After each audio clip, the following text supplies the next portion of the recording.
Luke 12:40, these are Jesus' words to us as his disciples. He says, "You also must be ready, because the Son of Man will come in an hour when you do not expect him." It's this idea of Jesus saying, hey, be alert, because the Son of Man will come when you're not expecting him. And I remember reading this as a girl, and I will admit there's a little bit of fear attached to this verse when I would read it. You know, it almost was this idea of like, God's always watching, you better be on your best behavior, and you never know when Jesus is going to return in all his glory, and it's going to be the end of the world. And it was almost a little bit of this like doomsday, I'm going to get caught with my hand in the cookie jar type approach towards God.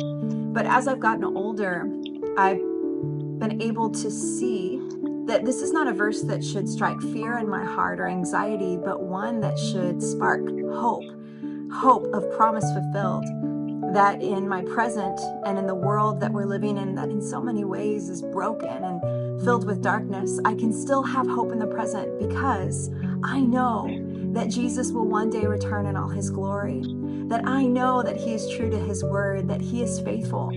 And it's this hope that allows me to engage in the present with an alertness, with this prayerful expectation to say to God every day, God, how do you want to use me? What are you doing? Let me be a part of your kingdom work. It fuels me with a different approach for my today when I'm living with an expectation and a hope for tomorrow. And that's my prayer for you, is that as you reflect on this verse, that whatever your present circumstances look like, whatever the state of the world is in, that we would take heart, that we would have hope, that our hope would be grounded in Jesus and his promises fulfilled in our lives, and that we would every day have an alertness ready to be used by God.